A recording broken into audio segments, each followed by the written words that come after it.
Muhammadan Muhammad Rasulullah Rasul.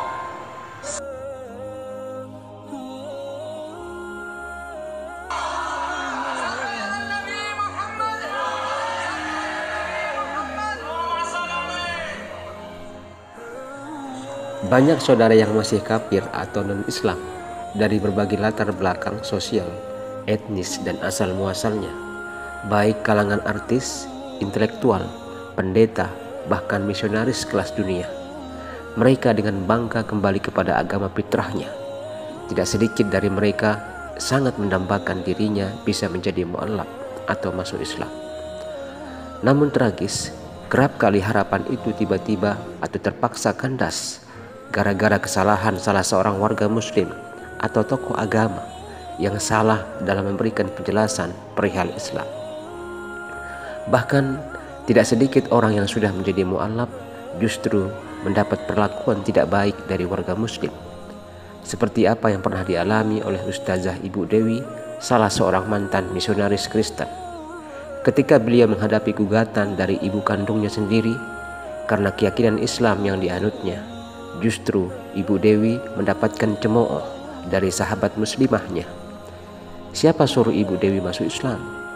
Jadinya Ibu Dewi susah. Nah, begini jadinya Ibu. Di sudut yang lain, kerap kali seorang non-muslim yang mau masuk Islam justru mendapatkan kesulitan dari warga muslim sendiri. Katanya, menjadi muslim itu berat loh. Anda harus bangun subuh untuk sholat subuh. Tidak hanya itu, Anda harus bangun tengah malam untuk melaksanakan sholat tahajud dan banyak ibadah-ibadah lainnya yang sangat memberatkan. Jadi mending berpikir 1000 kali dulu, baru Anda memutuskan untuk masuk Islam. Nanti malah muncul masalah baru, kata sang teman menasihati. Lantas bagaimanakah proses seseorang masuk Islam atau menjadi mu'allaf? Insya Allah tayangan video ini akan menjadi salah satu solusinya. Semoga bermanfaat.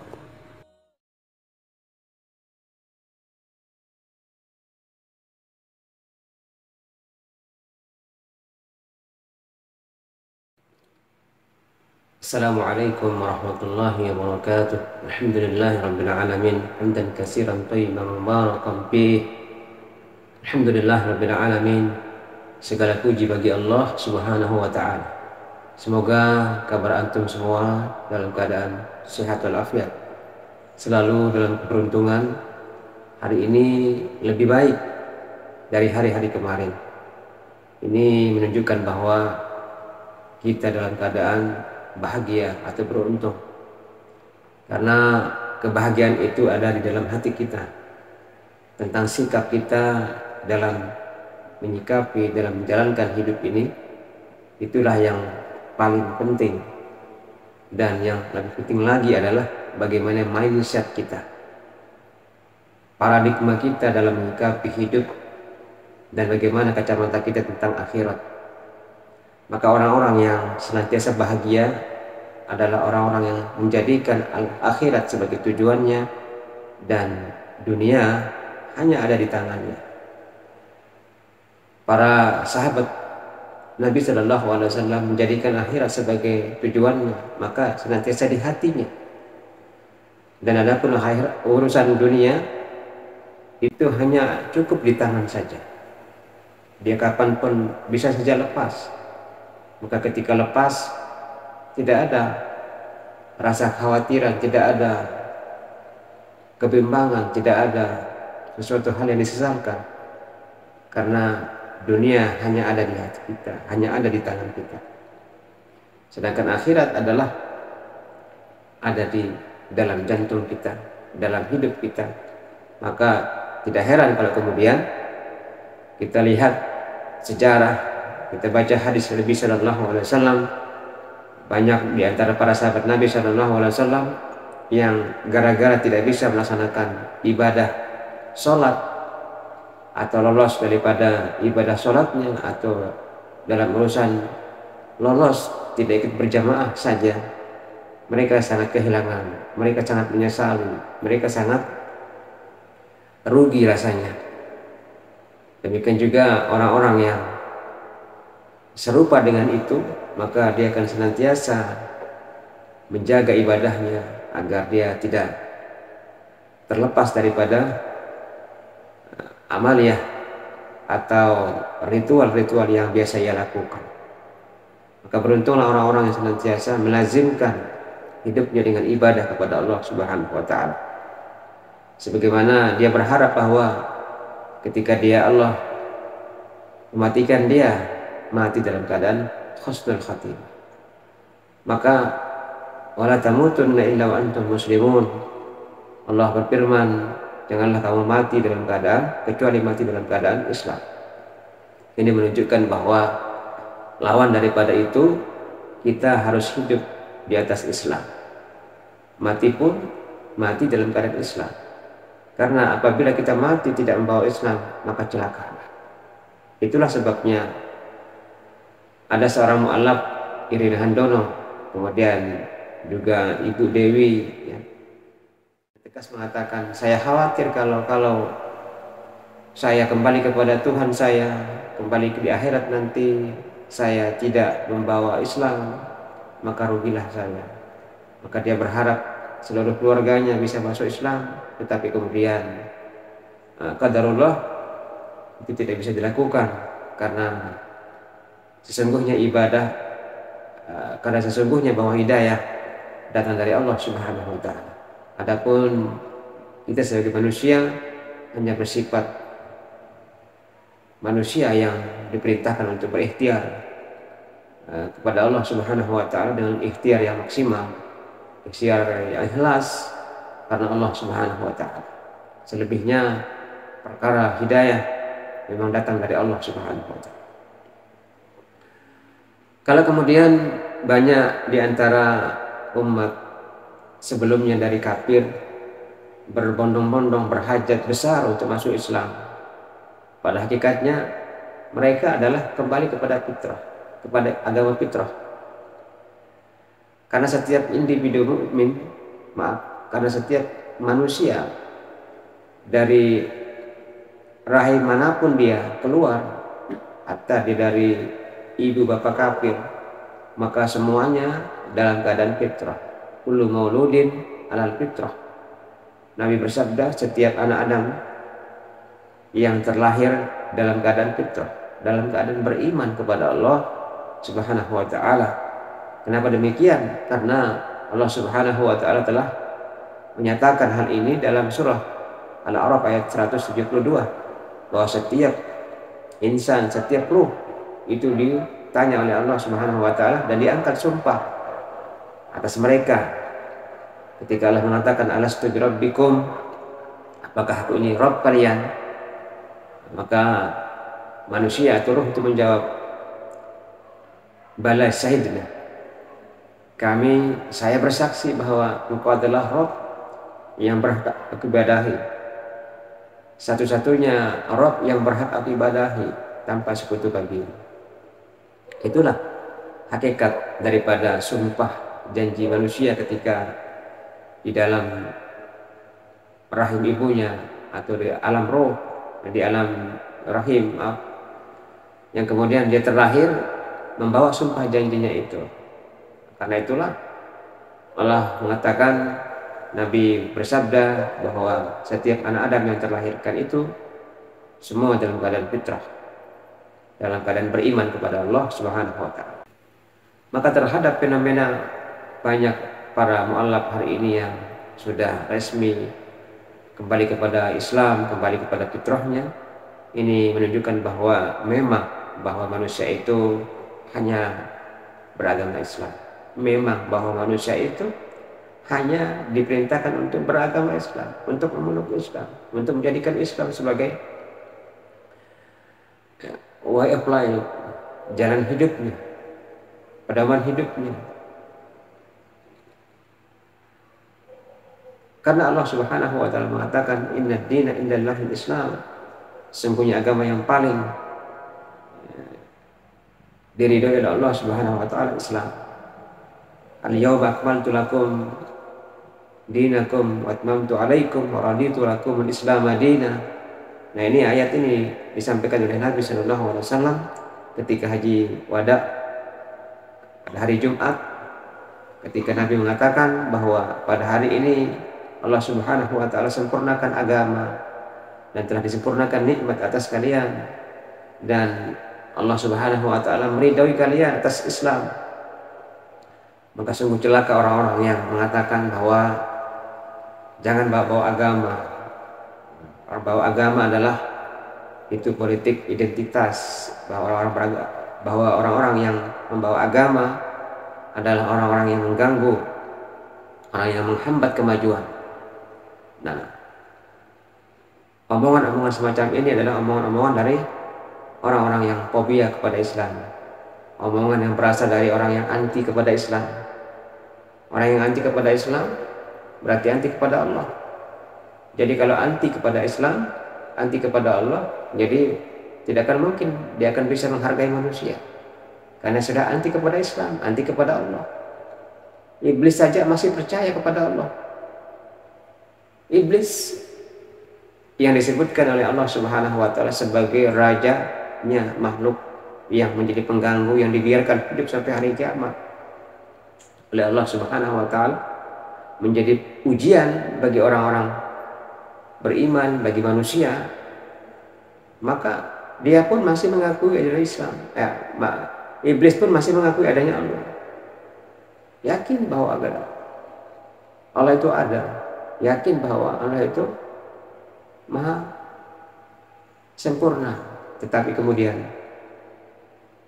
orang-orang yang anti kepada Islam, anti kepada Allah, sama sekali tidak percaya adanya Allah, maka itulah orang-orang yang tidak patut hidup di atas muka bumi. Maka lebih-lebih lagi tidak patut hidup di alam Indonesia ini, karena mereka menghambat, karena mereka adalah bertentangan dengan Undang-Undang Dasar 45, di mana pengakuan bahwa agama yang berhak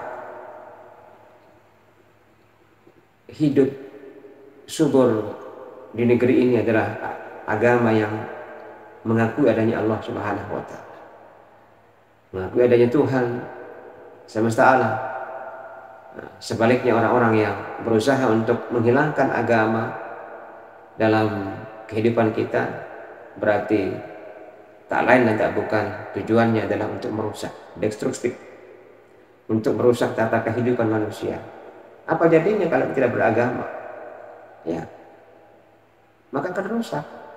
Kalau Anda mau beragama berarti Anda tidak pakai baju, tidak usah pakai baju, tidak usah pakai celana, telanjang saja. Karena yang memerintahkan Anda untuk pakai baju itu agama. Yang memerintahkan Anda tidak boleh korupsi adalah agama. Yang memerintahkan tidak boleh menghina saudara muslim, saudara orang lain, atau agama lain, atau etnis lain, suku lain adalah agama. Lalu kalau agama nggak dibawa, apa jadinya? Rusaklah kehidupan ini. Nah, berarti orang-orang yang mengatakan jangan bawa agama itu adalah perusak kehidupan, perusak Indonesia, perusak bangsa, perusak moralitas. Maka waspadalah terhadap gerakan orang-orang yang membawa, menyebut, mengkampanyekan anti agama. Na'udzubillah, cuma na'udzubillah. Maka kita kembali kepada masalah bagaimana tata cara seseorang yang masuk Islam. Ini yang kemudian topik yang sedang kita bahas pada kesempatan hari ini, pada video kali ini. Semoga Allah Subhanahu wa taala memberikan keberkahan untuk kita semua. Semoga antum semua yang telah menonton video ini, video saya, diberikan kelapangan rezeki oleh Allah, diberikan kebaikan hidup Anda bersama keluarga Anda. Dan bagi antum yang ikut memberikan share atau membagikan video ini kepada saudara muslim yang lain, mudah-mudahan Allah Subhanahu wa taala menambahkan usia Anda usia yang barokah, rezeki Anda rezeki yang barokah, yang melimpah, dan kelak antum semua dimasukkan ke dalam surganya Allah Subhanahu wa taala bersama orang-orang yang beriman, bersama keluarga Anda yang beriman kepada Allah Subhanahu wa taala. Amin ya rabbal alamin. Nah, yang pertama yang perlu kita sampaikan kepada orang-orang yang baru masuk Islam, sebelum masuk Islam, hendaklah dia mengucapkan 2 kalimat syahadat, karena ini merupakan syarat seseorang untuk masuk Islam. Syarat disebut sebagai muslim, syarat sebagai mukmin, ya, syahadatnya. Sebagaimana rukun Islam yang pertama adalah mengucapkan 2 kalimat syahadat. Asyhadu an la ilaha illallah wa asyhadu anna Muhammadar Rasulullah. Aku bersaksi bahwa tiada ilah sesembahan yang berhak aku ibadahi kecuali Allah. Dan aku bersaksi bahwa Muhammad adalah utusan Allah yang berhak aku teladani, yang berhak aku jadikan sebagai way of life.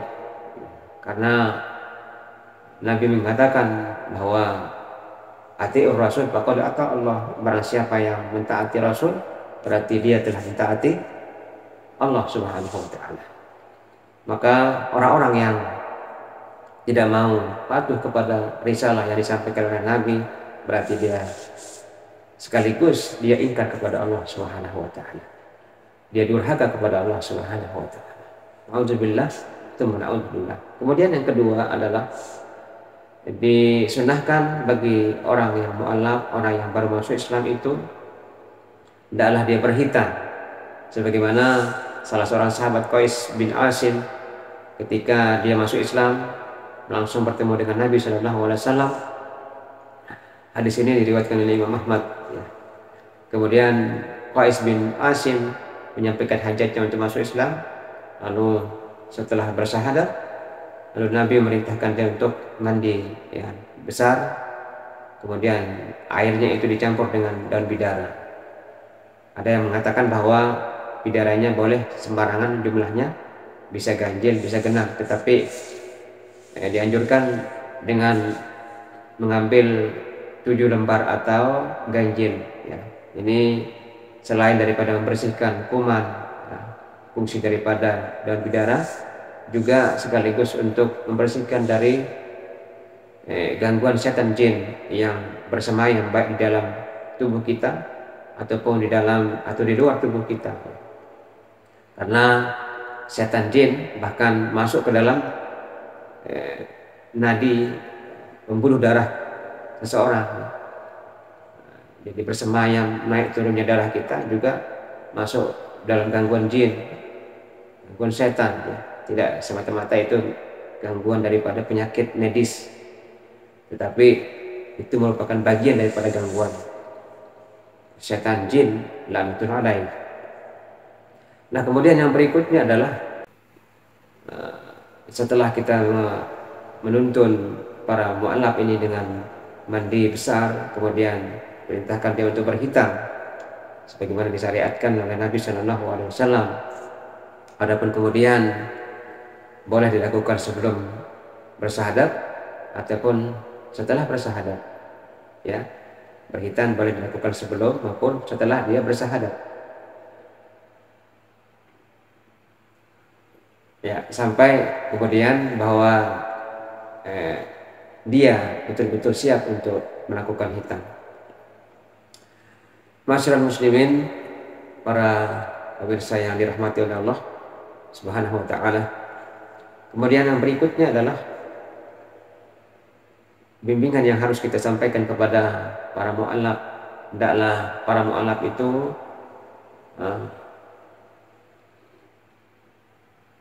diajarkan sholat, karena ini perkara yang sangat penting. Dia merupakan diibaratkan oleh Nabi SAW antara kepala dan badan. Jadi sholat itu ibarat kepala. Jadi kalau tidak sholat, sudah masuk Islam tapi tidak sholat, maka justru dia akan kembali kafir. Karena Nabi berkatakan pembeda antara keimanan dan kekufuran adalah sholatnya. Jadi kalau seorang yang sudah mu'allaf tetapi dia tidak mengerjakan sholat, na'udzubillah, berarti dia kembali kepada kafir. Dia disebut kafir, walaupun kafir tidak mengeluarkan dia dari Islam, tapi dia disebut kafir adalah ingkar, ya, tertutup praktek sholat yang benar, ya.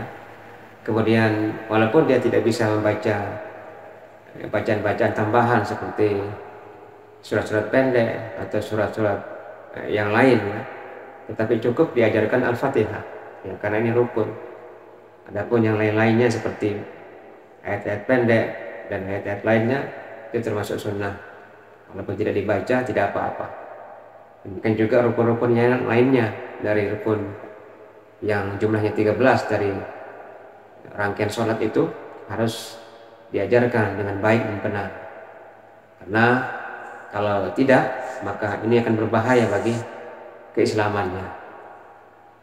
Karena sekali lagi Nabi katakan bahwa pembeda antara keimanan dan kekufuran adalah sholatnya. Ma'asyiral muslimin rahimakumullah. Kemudian yang berikutnya, yang keempat yang harus kita sampaikan kepada para mu'allaf adalah hendaklah para mu'allaf itu mempelajari din yang benar dari guru-guru yang benar-benar guru yang mengajarkan untuk dirinya tentang Islam, dari mulai bab Islam itu apa, rukun Islam, sampai pada urusan-urusan yang lebih